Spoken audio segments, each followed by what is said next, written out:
Good morning दोस्तों। ETS के नए सेशन में आपका स्वागत है। और गढ़वाल का पवार वंश हमारा चल रहा था और पवार वंश में हमने काफी कुछ पढ़ लिया था। लगभग आज हमारा 5वां पार्ट है पवार वंश का। पवार वंश में जो 4 पार्ट थे वो हमने सारे पढ़ लिए हैं। तो धीरे धीरे हम पवार वंश में आगे बढ़ रहे थे और अभी हम देखते हैं पवार वंश में पिछली क्लास में हमने क्या देखा, इसके साथ धीरे धीरे हम आगे बढ़ते हैं। तो पिछली गढ़वाल का हमारा पवार वंश चल रहा था। गढ़वाल का पवार वंश, तो गढ़वाल के पवार वंश में हमने काफी कुछ पढ़ लिया था। हमने देखा कि 888 में जो था कनकपाल ने किसकी पवार वंश की स्थापना की थी, चांदपुर गढ़ जो चमोली में पड़ता है। तो उससे हमने देखा कनकपाल ने पवार वंश की स्थापना की और 1804 तक ये वंश चला। 1804 में हमने देखा जब प्रद्युम्न शाह गोरखों से हार जाता है तो गढ़वाल में भी जो होता है गोरखा शासन हो जाता है, ये हमने पढ़ा। और कुमाऊं में हमने पढ़ लिया था कि 1790 में चंद वंश जो चल रहा था, 1790 में चंद वंश खत्म हो गए, यहाँ के आ गए थे गोरखा आ गए थे, ये हमने पहले पढ़ लिया। तो अब गढ़वाल का पवार वंश हमारा चल रहा था। इससे पहली क्लास में हमने पढ़ा था महिपति शाह के बारे में। महिपति शाह के बारे में हमने पढ़ा और महिपति शाह के बाद हमने पढ़ा था पृथ्वीपति शाह के बारे में। पृथ्वीपति शाह के बारे में हमने पढ़ा कि इसकी संरक्षिका जी थी कर्णावती थी, रानी कर्णावती हमने पढ़ा था। इनकी संरक्षिका कौन थी? रानी कर्णावती। संरक्षिका क्यों थी कि जब पृथ्वीपति शाह राजा बने तो ये छोटे थे, उम्र में छोटे थे, तो ये शासन नहीं संभाल पाए। तो कुछ समय तक शासन राजमाता रानी कर्णावती ने संभाला, जो कौन थी? महिपति शाह की क्या थी? पत्नी थी। ये हमने पिछली क्लास में पढ़ा। धीरे धीरे हम आगे बढ़े। पृथ्वीपति शाह के टाइम पे हमने देखा कि मुगल आक्रमण, शाहजहां जो था उसने गढ़वाल पर 3 मुगल आक्रमण कराए। हमने देखा पहला 1635 में हमने देखा, फिर 1654 में हमने देखा, फिर 1656 में। तो ये 3 आक्रमण हमने देखा कराए। पहले था हमने नवाजत खान ने नेतृत्व किया था, ये हमने पढ़ा, नवाजत खान ने किया नेतृत्व। दूसरा में खलीफुल्लाह खान हमने देखा, खलीफुल्लाह खान ने नेतृत्व किया। और तीसरे में हमने देखा कि एरीज खान ने, तीसरे में था कासिम खान। तो ये हमने सारा पढ़ा, कासिम खान। तो पृथ्वीपति शाह के बारे में हमने सारा कुछ पढ़ा कि कैसे इसके टाइम पे मुगल आक्रमण हुए। फिर रानी कर्णावती हमने देखा, पहले वाला जो हुआ था, रानी कर्णावती ने मुगल सैनिकों की नाक काट दी थी, ये हमने पढ़ा। फिर उसके बाद इसमें हमने देखा बलभद्र शाह ने भी क्या किया था, बाज बहादुर चंद ने क्या किया था कि इनकी मदद की थी, वो हमने पढ़ा, बाज बहादुर चंद ने। तो ये चीजें हमने सारी पढ़ी पृथ्वीपति शाह के बारे में। और पृथ्वीपति शाह के बाद हम आज देखेंगे किसके बारे में? फतेहपति शाह के बारे में। तो फतेहपति शाह पे हम आज चलते हैं। तो ये भी बहुत इंपॉर्टेंट राजा है। कौन? फतेहपति शाह। फतेहपति शाह। और फतेहपति शाह के बारे में हमने पहले पढ़ा है कि इसको गढ़वाल का स्वर्णकाल बोला गया है। गढ़वाल का स्वर्णकाल इनके शासन को बोला गया है। स्वर्णकाल इसलिए बोला कि इन्होंने काफी कुछ काम किया। एक तो इनके दरबार में इनके 9 कवि रहते थे। जैसे हमने पढ़ा कि अकबर जो थे मुगल काल में, उनके दरबार में भी 9 कवि रहते थे। जैसे हमने पढ़ा शिवाजी थे अष्ट दिग्गज, हमने देखा अष्ट प्रधान, अष्ट दिग्गज, नवरत्न, ये सारे जो शासन थे भारत में हुए, उनके जो थे ये मंत्री थे। तो यही जो फतेहपति शाह थे, इनके काल में भी इनके 9 मंत्री थे। मंत्रियों के बारे में तो नहीं पूछा जाता है, पर बोला जाता है कि किस गढ़वाल जो शासक था पवार वंश का, किसके दरबार में 9 कवि थे, तो वो थे फतेहपति शाह के दरबार में थे। और गढ़वाल का स्वर्ण काल भी किसके काल को बोला जाता है? फतेहपति शाह के काल को बोला जाता है। अब राजा है तो अब इनके समय पे क्या हुआ कि गढ़वाल पे जो तो चंद वंश के 3 आक्रमण हुए। 3 आक्रमण, उन आक्रमणों को पिछली क्लास में हमने देख लिया था, थोड़ा रिविजन कर लेते हैं। तो फतेहपति शाह पे हम आज थोड़ा आगे चलते हैं। तो इसके समय जो गढ़वाल पर हुए 3 आक्रमण हुए। पहले किया था उद्योग चंद ने, फिर किया था ज्ञानचंद द्वितीय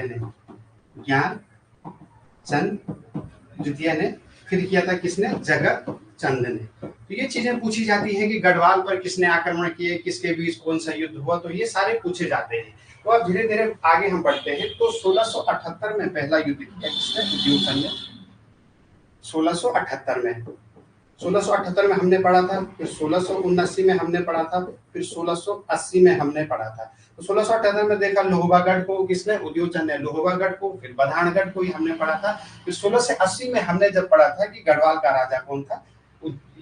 फतेह शाह था। फिर इन्हें क्या किया? जो डोडी का राजा था देवपाल देवपाल से संधि की, और 1680 में हमने देखा कि इन दोनों ने कुमाऊं पर थोड़ा चंपावत वाले एरिया पर अधिकार कर लिया था। ये हमने चंद वंश में पढ़ा है। तो उसके बाद 1682 तक ये युद्ध चला, हमने देखा था उद्योचन और फतेहपति शाह का। तो युद्ध जीतने के बाद प्रयाग के रघुनाथ घाट पर क्या किया था, स्नान किया था। किसने किया था, उद्योगचंद ने। ये सारी चीजें हमने पढ़ी है थोड़ा रिवीजन के तौर पे, क्योंकि पूछा जाता है। चंद वंश और पवार वंश आपस में कनेक्ट है, साथ ही साथ थोड़ा मुगल जो वंश है, मुगल काल जो है दिल्ली सल्तनत, जैसे फिरोज शाह तुगलक, करोड़ ज्ञानचंद के समय पे था। ये सारी चीजें हमने पढ़ी है, ये सब आपस में लिंक है। तो उसी लिंक के हिसाब से हमें पढ़ना है, पढ़ने में फिर आसानी होगी। क्योंकि एग्जाम में पूछा जाता है कि किस चंद शासक के समय गढ़वाल का राजा कौन था, उसके समय कौन था, फिर कभी इनका क्रम पूछ लिया जाता है। तो ये इनका क्रम है, उद्योगचंद, फिर ज्ञानचंद, फिर जगतचंद।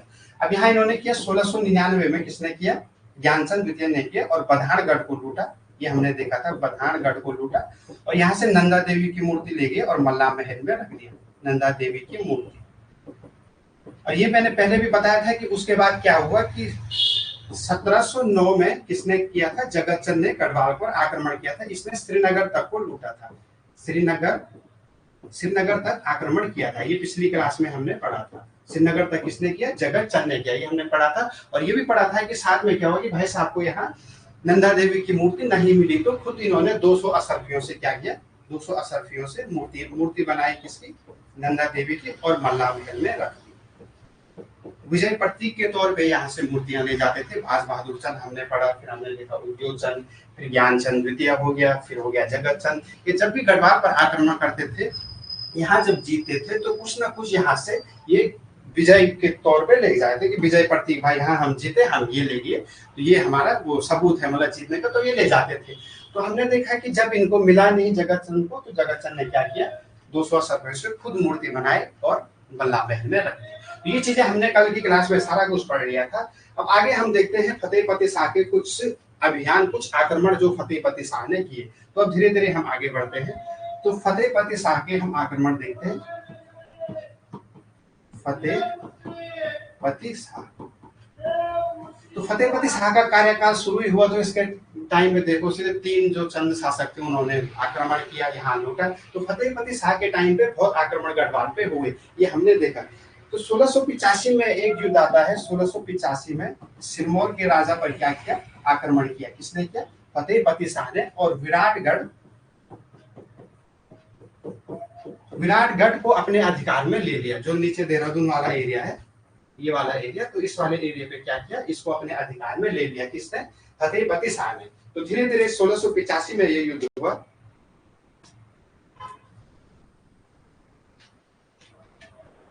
और कालसी और विराटगढ़ को ले लिया। और यहाँ जो सिरमौर का राजा था वो कौन था, रुद्र प्रकाश। और कालसी और विराटगढ़ को क्या किया, अपने में ले लिया। और देवपाल को इसको बोला, रुद्र प्रकाश को, भाई टैक्स देगा। टैक्स कितना, 3000 रुपए के आसपास क्या किया, टैक्स निर्धारण किया। किसने, फतेहपति शाह ने। 1685 में ये युद्ध कौन जीत गया, फतेहपति शाह जीत गया। तो ये धीरे धीरे युद्धों का कार्यक्रम आगे बढ़ा। पहले हमने देखा चंद वंश ने क्या किया, लगातार 3 आक्रमण किए फतेहपति शाह के समय। अब इसके बाद क्या, सिरमौर पर इसने आक्रमण किया। हिमाचल वाला एरिया होता है देहरादून से जो लग के है, तो वही हमने देखा। अब इसके बाद क्या हुआ कि 1689 में एक युद्ध बोला जाता है भंगाड़ी का युद्ध। एक सेकंड, नेक्स्ट पेज पे देखते हैं। 1685 में हमने देखा कि विराटगढ़ और कालसीगढ़ को किसने जीता, फतेहपति शाह ने, कालसीगढ़।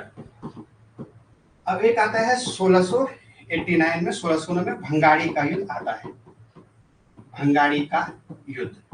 और ये युद्ध बोला जाता है कि फतेहपति शाह और जो गुरु गोविंद थे, 10वें गुरु, उनके साथ हुआ, प्लस गुरु गोविंद सिंह के साथ, गुरु गोविंद सिंह। तो गुरु गोविंद जो कौन थे, सिखों के 10वें गुरु थे। अगर हम पूरे 10 के 10 गुरुओं के बारे में थोड़ा चर्चा करें, इनके नाम देखें, तो मैं थोड़ा देखता हूं। तो पहले अगर हम गुरु की बात करें तो पहले थे गुरु नानक देव, गुरु नानक देव। दूसरे थे गुरु अंगद, गुरु अंगद। तीसरे थे अमरदास, अमरदास। फिर चौथे थे रामदास। फिर 5वें थे कौन, गुरु अर्जुन देव। फिर 6वें थे हरगोविंद, एक सेकंड, हरगोविंद। फिर थे हरराय, फिर थे हरि किशन, फिर थे तेग बहादुर, और अंतिम जो थे वो कौन थे? गुरु गोविंद सिंह। गुरु गोविंद सिंह। तो ये 10 गुरुओं की हम बात करें तो ये हमारे थे सिखों के 10 गुरु थे। 4, 5, 6, 7, 8, 9, 10। तो जो 10 गुरु थे सिखों के, उन 10वें गुरु में जो था, 10वें जो गुरु थे गुरु गोविंद सिंह, इसके साथ इनके साथ किसका युद्ध हुआ? फतेह पति शाह का युद्ध हुआ। फतेह पति शाह, और 1689 में हुआ। इसे भंगाड़ी का युद्ध बोलते हैं। बोला जाता है कि इस युद्ध में जो था फतेह पति शाह हार गया था, पर बाद में इनके बीच संधि हो गई थी, इसके बीच भंगाड़ी के युद्ध में। और बोला कि फिर इसके बाद क्या हुआ? संधि हो गई थी। और जो विचित्र नाटक है इनका, विचित्र नाटक, बोला जाता है कि इन्होंने यहाँ एक गढ़ बनाया था, एक किला टाइप का बनाया था। किसने? गुरु गोविंद सिंह ने। तो उसी कारण क्या हुआ कि फतेह पति शाह ने इन पे आक्रमण किया था देहरादून वाले एरिया में। तो अब इनका एक विचित्र नाटक है। और विचित्र नाटक में इन्होंने बोला है कि फतेह पति शाह ने बिना किसी कारण के मेरे पर युद्ध किया, बिना किसी कारण के युद्ध किया। जो विचित्र नाटक इनका ग्रंथ है, इसमें बोला गया किसका? गुरु गोविंद सिंह का, कि फतेह पति शाह ने बिना किसी वजह के मेरे पर आक्रमण किया। ये चीजें इसमें बताई गई है। तो फतेह पति शाह के बारे में हमने देखा कि इसने 1650 में विराटगढ़ और रुद्र प्रकाश जो था सिरमौर का राजा, इनके बीच युद्ध हुआ और विराटगढ़ और काशीगढ़ को जीता, अपने अधिकार में लिया। किसने? फतेह पति शाह ने।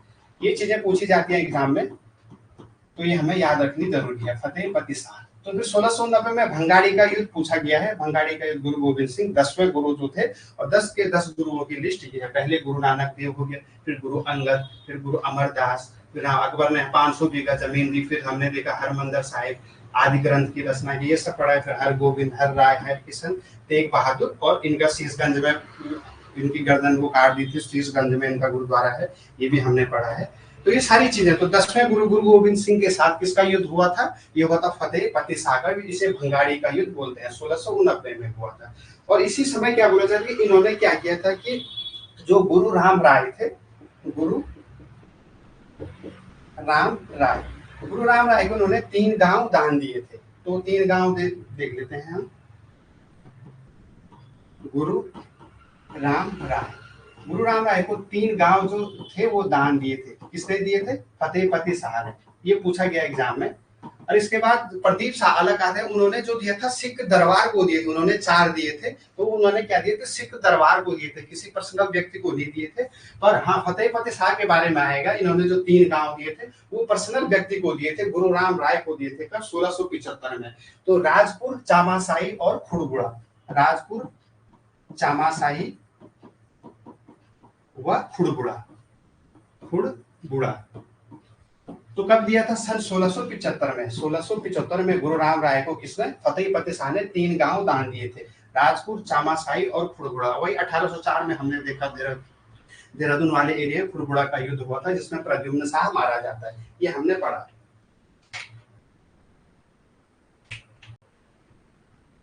तो धीरे धीरे हम आगे बढ़े फतेह पति शाह के बारे में। जो चीजें हमने थोड़ा ही शुरू से देख लेते हैं कि फतेह पति शाह के पहले हमने देखा गढ़वाल का स्वर्ण काल बोला जाता है फतेह पति शाह के काल को। फिर इसके समय 3 युद्ध जो कुमाऊं से लगातार चंद वंश ने किए, 3 युद्ध किए, ये हमने देखा। पहले उद्योगचंद ने किया 1678 में, फिर 79 में, फिर 80 में हमने देखा देवपाल और किसके साथ? फतेह पति शाह ने, जो डोंडी का राजा था, संधि की थी और चंपावत पर उस समय के लिए अधिकार कर लिया था। ये रिवीजन के लिए है, तो रिवीजन हो जाएगा आपका भी और मेरा भी। फिर 1699 में ज्ञानचंद द्वितीय ने क्या किया? बधानगढ़ तक लूटा और नंदा देवी की मूर्ति को कहा? मल्ला महल।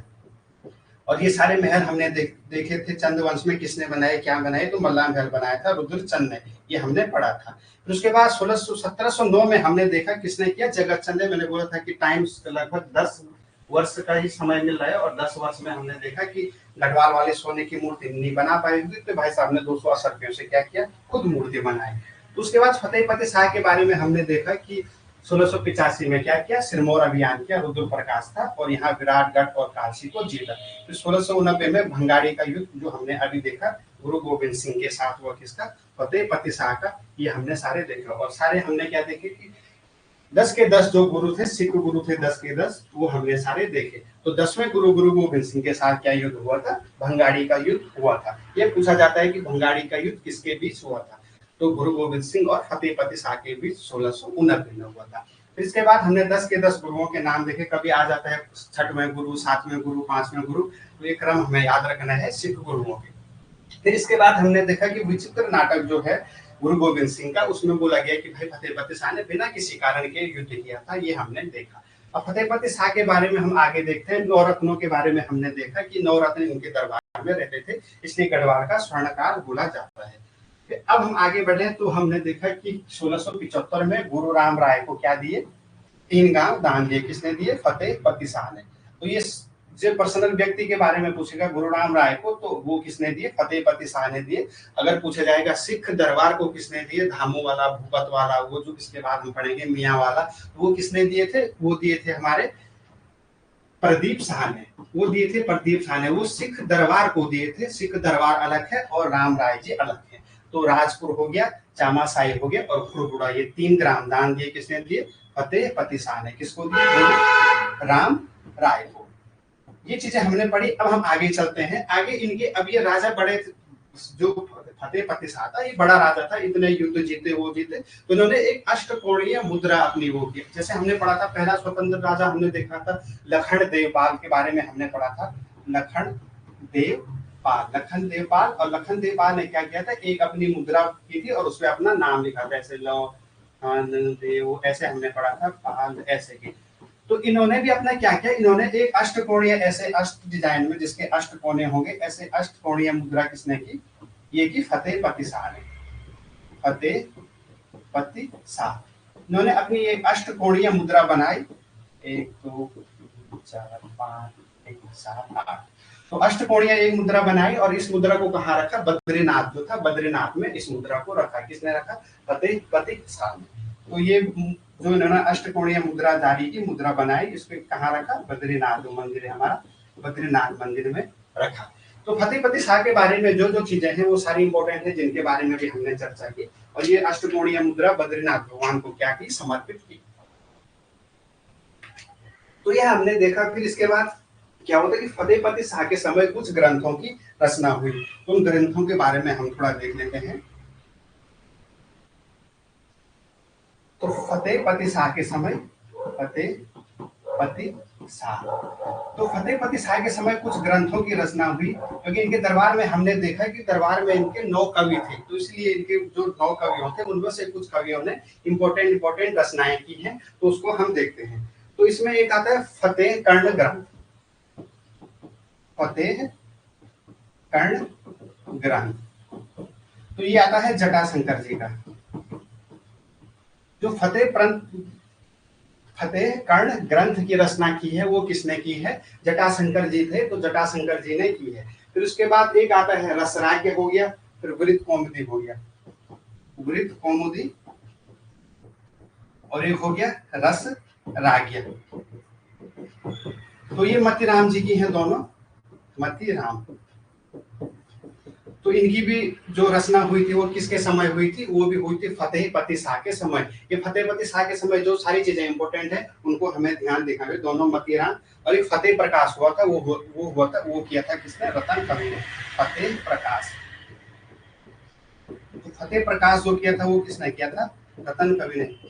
तो जो ग्रंथ थे फतेहपति शाह के समय, तो वो उनमें से इंपॉर्टेंट ये ग्रंथ है जो मैंने अभी यहाँ पे हमने चर्चा की। तो पहला जो ग्रंथ फतेह कर्ण प्रकाश, ये किया था किसने? जटाशंकर जी ने। फिर वृत्त कौमुदी और रसराज्य जो दोनों रचनाएं हैं ये किसकी है? ये है मतीराम जी की। और जो फतेह प्रकाश है ये किया है रतन कवि ने। तो फतेहपति शाह के समय जिन ग्रंथों की रचना हुई उन ग्रंथों के बारे में हमने देखा। तो फतेहपति शाह के बारे में जितनी जानकारियां थी वो हमने पढ़ी, सारी हमने रिकॉल भी कर लिया। और फतेहपति शाह के बाद एक शासक आता है उपेंद्र राज का, इसका नाम तो मिलता नहीं है, उपेंद्र शाह। तो बोला सबसे कम शासन जो किया था वो किसने किया था? कि गढ़वाल का अगर हम देखें, गढ़वाल का जो पंवार वंश है उस पर सबसे कम समय तक अगर किसी ने शासन किया था तो वो किसने किया था? उपेंद्र शाह ने। तो धीरे धीरे हम अब आगे बढ़ते हैं। फतेहपति शाह के बाद अब हम चलते हैं अगले नेक्स्ट राजा पे। नेक्स्ट राजा है प्रदीप शाह। तो प्रदीप शाह के बारे में हम थोड़ा पढ़ लेते हैं।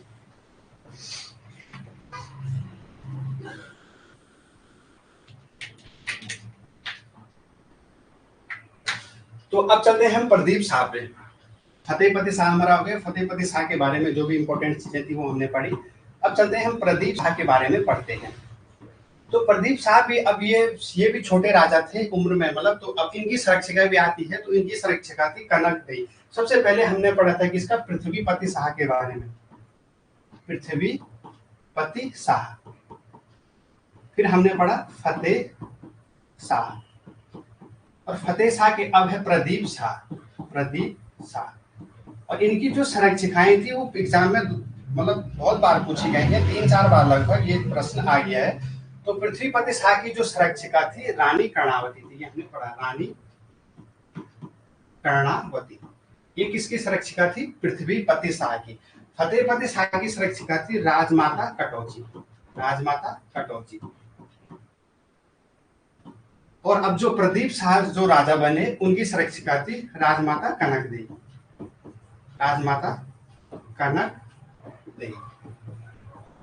तो ये संरक्षिकाओं का जो कार्यकाल था ये सबसे इम्पोर्टेंट है। ये इन बीच पूछा जाता है कि सारे जो युद्ध हुए वो हुए लगभग इन्हीं के टाइम पे। कर्णावती के टाइम पे देखो 3 मुगल आक्रमण हुए, वो हमने पढ़ा 1635, 54, 56।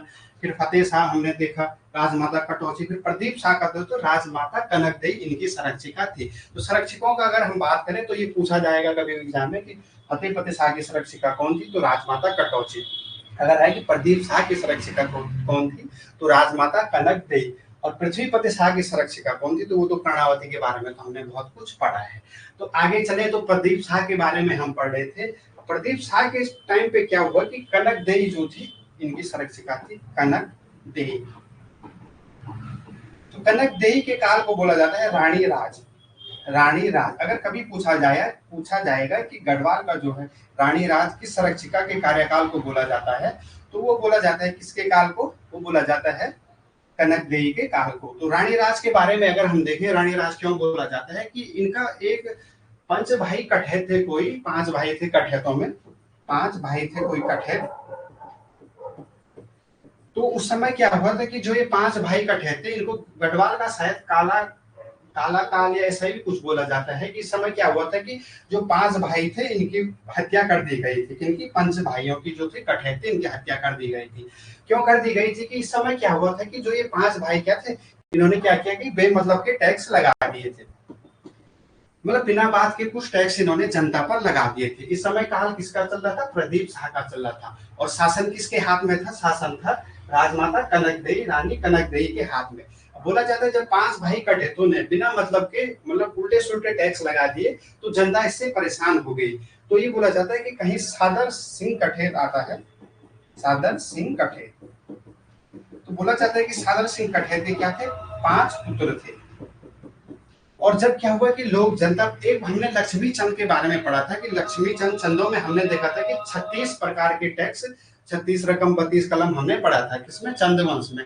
उसमें हमने एक शासक के बारे में पढ़ा था, लक्ष्मी चंद के बारे में। हमने क्या पढ़ा कि लक्ष्मी चंद ने क्या किया था कि इसके टाइम पे टैक्स बढ़ गए थे, तो लोगों ने घरों की छतों पर खेती करना या कुछ फसल सब्जी वगैरह उगाना शुरू कर दिया था। किसके समय पे, लक्ष्मी चंद के समय पे। तो इस समय भी क्या हो कि 5 भाई कठेत थे, इन्होंने क्या किया कि बिना मतलब के टैक्स लगा दिए।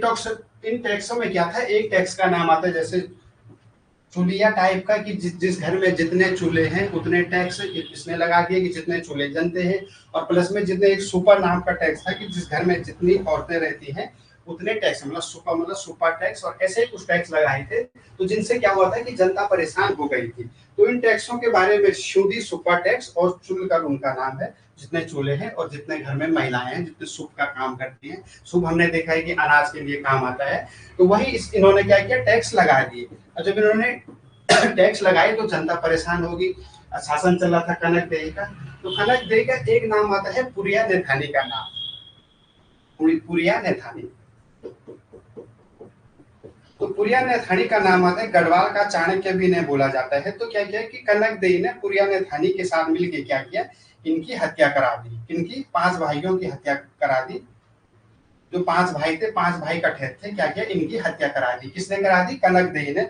और बोला जाता है पंच भैया खाल पौड़ी नामक जो स्थान था वहां इन 5 भाइयों की हत्या की। और इन्हीं के नाम से ये स्थान फेमस है। और इस स्थान का नाम क्या है, पंच भैया खाल, इस स्थान को बोला गया है। तो वही हमने देखा कि इनकी हत्या किसने, पंच भैया खाल जो स्थान है वो कहाँ है, वो पौड़ी में है। तो पंच भैया खाल में क्या किया, इनकी हत्या करा दी, पंच भैया खाल। तो अब कनक देवी से कुछ प्रश्न बनेंगे कि रानी राज किस संरक्षिका के काल को बोला जाता है, तो वो बोला जाता है कनक देवी के काल को। और जो 5 भाई कट्ठे थे उनकी हत्या किसके काल में हुई, तो प्रदीप शाह राजा आएगा, संरक्षिका आएगा कनक देवी। और पुरिया नैथानी के साथ मिलकर इसे गढ़वाल का चाणक्य भी बोला जाता है। ये हमने गढ़वाल का चाणक्य किसे बोला जाता है, पुरिया नैथानी को। तो सागर सिंह कठेर के जो 5 पुत्र थे उनकी हत्या किसने कराई, पुरिया नैथानी ने, राजमाता कनक देवी के कहने पे। अब हम धीरे धीरे आगे बढ़े तो प्रदीप शाह के समय जो गढ़वाल जो कुमाऊं का राजा था वो था देवी चंद। तो देवी चंद ने क्या किया कि समय युद्ध के, एक हुआ था रणचूला हाट का युद्ध, एक हुआ था गणाई का युद्ध। तो अब हम प्रदीप शाह के समय चलते हैं। प्रदीप शाह के समय हुए युद्ध, प्रदीप शाह। तो प्रदीप शाह के समय हमने देखा जो कुमाऊं में चंद वंश में राजा था वो कौन था, देवी चंद। और देवी चंद ने इस समय 2 युद्ध हुए, एक हुआ रणचूला हाट का युद्ध, रणचूला हाट का युद्ध, एक होता है गणाई का युद्ध। तो इन युद्धों में क्या हुआ कि 2 युद्ध प्रदीप शाह और किसके, देवी चंद के बीच लड़े गए। और इन युद्ध में क्या हुआ कि जो पहला युद्ध था, ये वाला युद्ध कौन जीता, ये युद्ध जीता कौन, देवी चंद। और गणाई का युद्ध जीता कौन, प्रदीप चंद, प्रदीप शाह। तो अगर पूछा जाए जो प्रदीप शाह के समय जो युद्ध हुए, पहले हमने कनक देवी के बारे में देखा, फिर उसके बाद प्रदीप शाह के समय पे क्या हुआ कि 2 युद्ध हुए, किसने किए, देवी चंद ने किए। और एक हुआ रणचूला हाट का युद्ध, एक हुआ गणाई का युद्ध। ये वाला जीता देवी चंद और ये जीता प्रदीप शाह। कौन, गणाई का युद्ध। और रणचूला हाट का युद्ध कौन जीता, वो जीता प्रदीप शाह। तो ये कुछ कुछ फैक्ट है वो हमें याद ही रखने पड़ेंगे कि प्रदीप शाह के समय कौन था। इसके बाद जो अगला शासक जो चंद वंश में था वो था कल्याण चंद चतुर, कल्याण चंद चतुर। और कल्याण चंद चतुर और प्रदीप शाह की हमने पहले ही स्टोरी पढ़ी है कि रोहिला आक्रमण 1743-44। अब उस पर चर्चा करते हैं थोड़ा, क्योंकि ये भी पूछा जाता है। यहाँ हो गए हमारे प्रदीप शाह, प्रदीप शाह। और उस समय चंद वंश में कौन थे, चंद वंश की अगर हम बात करें तो चंद वंश में थे कौन, कल्याण चंद चतुर। तो यहाँ है कल्याण चंद चतुर और यहाँ है प्रदीप शाह, प्रदीप शाह। तो इस बीच क्या हुआ कि तराई पर जो कुमाऊं पर था, कुमाऊं पर 1743-44 में क्या हुआ कि अली मोहम्मद नाम का एक आता है, उन्होंने युद्ध किया। अली मोहम्मद, अली मोहम्मद जो रोहिला था। तो कुमाऊं पर क्या हुआ, रोहिला आक्रमण हुआ 1743-44 में। 1743 और 44 में क्या हुआ, कुमाऊं पर रोहिला आक्रमण हुआ। और इस समय गढ़वाल का जो राजा था वो था प्रदीप शाह।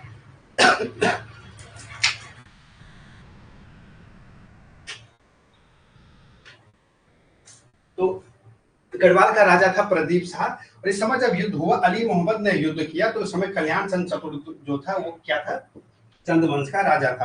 अब बोला जाता है कि जब ये हार गया, कौन, कल्याण चंद चतुर्थ हार गया, तो जो उन्होंने इस पे टैक्स लगा लिया, किसने, रोहिलों ने टैक्स लगाया। तो लगभग 1 लाख के बराबर बोला जाता है कि टैक्स लिया। और जिसमें मदद किसने की, प्रदीप शाह ने किसकी मदद की थी, कल्याण चंद्र चतुर्थ की मदद की थी। तो उन्होंने बोला कि भाई इतना टैक्स उनको मिल गया, 1 लाख रुपए लगभग समथिंग किसको मिल गया था, जो रोहिले थे, रोहिलों ने आक्रमण किया था, उनको मिल गया था। अब रोहिलों को लग गया था कि भाई क्या है कि इन्होंने इतने पैसे दे दिए। अब इन्हें लग गया कि जो गढ़वाल के राजा ने इनकी मदद की, इसके पास भी क्या है, इसके पास भी पैसे होंगे, तभी मदद की। अब होना ही था कि जब उनको पता चल गया कि कुमाऊं से हमें इतना पैसा मिल गया, तो गढ़वाल का जो राजा है उसके पास भी पैसे होंगे। तो उनके दिमाग में यही चला। और 1757 में, 1757 में, लगभग 1757 एडी में क्या किया कि गढ़वाल पर रोहिला आक्रमण हो गया। और कौन था, प्रदीप शाह। तो इस समय जो नजीमुद्दौला नाम आता है, नजीमुद्दौला, इस समय तो अली मोहम्मद था। अब यहाँ जो गढ़वाल पर हम देखते हैं, गढ़वाल पर रोहिला आक्रमण, कुमाऊं पर 1743-44 में हमने देखा। अब गढ़वाल की बात करते हैं, गढ़वाल पर रोहिला आक्रमण, रोहिला आक्रमण। तो गढ़वाल पर अगर हम रोहिला आक्रमण की बात करें, उसकी पृष्ठभूमि हमने देखी 1743-44। क्या हुआ, कुमाऊं पर कल्याण चंद पर रोहिला आक्रमण हुआ, वो हमने पढ़ा था। हिम्मत सिंह रौतेला की हत्या हुई थी, वो सारा चंद वंश में हमने सारा पढ़ा है क्यों उन्होंने यहाँ आक्रमण किया। तो इस समय देख लिया कि उन्होंने कि भाई गढ़वाल के राजा ने मदद की, इसका मतलब उसके पास पैसे हैं, ये हमने देखा। और उसके बाद उन्होंने सोचा कि अब क्यों ना गढ़वाल पर भी आक्रमण किया जाए। तो 1757 में, 44 में यहाँ हुआ, फिर 57 में कहा गढ़वाल पर आक्रमण किया। तो नजबुद्दौला का नाम आता है इसमें, नजबुद्दौला। तो नजबुद्दौला जो भाई साहब थे इन्होंने, और यहाँ पे प्रदीप शाह। तो इस युद्ध में क्या हुआ कि इस युद्ध में जीतना तो उसी ने था, रोहिलों ने जीतना था। तो इस युद्ध का कारण वही था कि जब गढ़वाल के राजा ने चंद्रवंश में कल्याण चंद्र चतुर्थ की मदद की, तो उन्हें लगा कि भाई साहब के पास भी पैसे हैं, दोबारा आक्रमण करता हूं और लूट के ले जाता हूं। ये हमने देखा। तो ये चीज हुआ। इस युद्ध में क्या हुआ कि 1757 में युद्ध हुआ, और इस युद्ध में क्या हुआ कि जो था नजबुद्दौला जीत गया। और कुछ टाइम बाद क्या हुआ कि नजबुद्दौला जब खुद यहाँ से छोड़ के चला गया, तो पुनः क्या किया 1770 तक, लगभग 1770 एडी तक क्या हुआ, जब तक ये यहाँ रहा कौन, नजबुद्दौला, इसका शासन है, तब तक तो सही था। तो उसके बाद जैसे ये चला गया तो दोबारा क्या किया, प्रदीप शाह ने इस एरिया को अपने अंदर कर लिया। तो प्रदीप शाह के बारे में जो चीजें थी 1700 पुनः ले लिया, और इसको बोला जाता है कि इसने अपनी राजधानी चेंज की। हमने देखा पहले जो देहरादून की राजधानी थी वो थी नवादा थी, नवादा। और नवादा राजधानी किसने बनाई थी, हमने देखा था रानी कर्णावती ने बनाई थी। और रानी कर्णावती के बाद इन्होंने क्या किया, राजधानी को चेंज कर दिया, किसने, प्रदीप शाह ने। और ये राजधानी चेंज करके कहाँ ले गए, धामूवाला में। तो ये चीजें हम देख, राजधानी देहरादून की राजधानी नवादा से कहाँ ले गए, धामूवाला।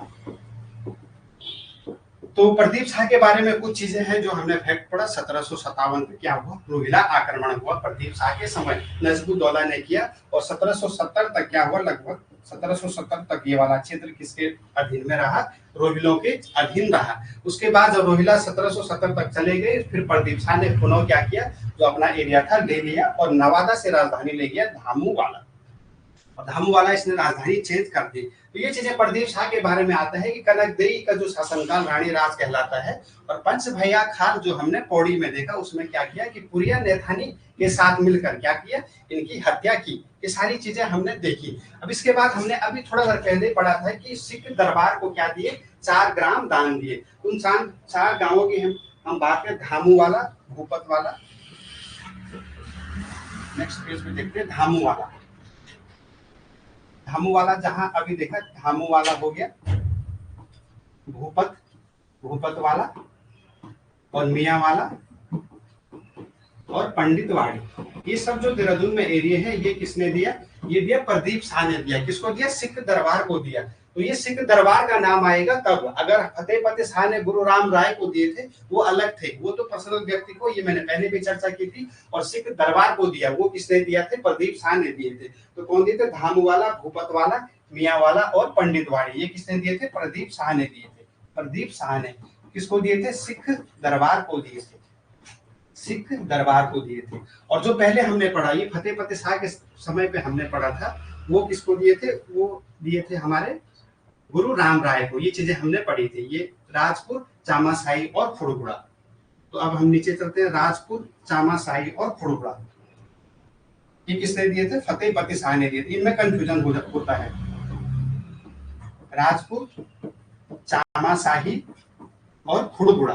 तो ये जो स्थान थे ये किसने दिए, ये दिए फतेहपति शाह ने। इनमें अगर कंफ्यूजन होता तो एक साथ इनको लिखा करो, फतेहपति शाह ने किसको दिए, ये दिए गुरु राम राय को। किसको दिए, गुरु राम राय को, ये पर्सनल व्यक्ति को दिए।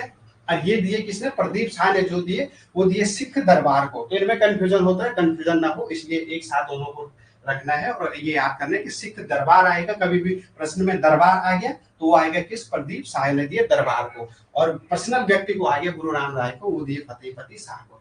तो आज की क्लास में हमने काफी कुछ पढ़ा। हमने फतेहपति शाह के बारे में पढ़ा, फिर प्रदीप शाह के बारे में पढ़ा, और रानी राज हमने देखा, पंच भैया खान पौड़ी में 5 भाई कठेतों की हत्या हुई। इसके बाद धीरे धीरे हम आगे बढ़ेंगे, पंवार वंश में काफी कुछ है। तो अब हम जो नेक्स्ट क्लास है वो कल करेंगे। तो आज की क्लास में हमने जो भी किया एक बार कल इसको रिवीजन करेंगे। और आज की क्लास यही रखते हैं। जय हिंद, जय भारत।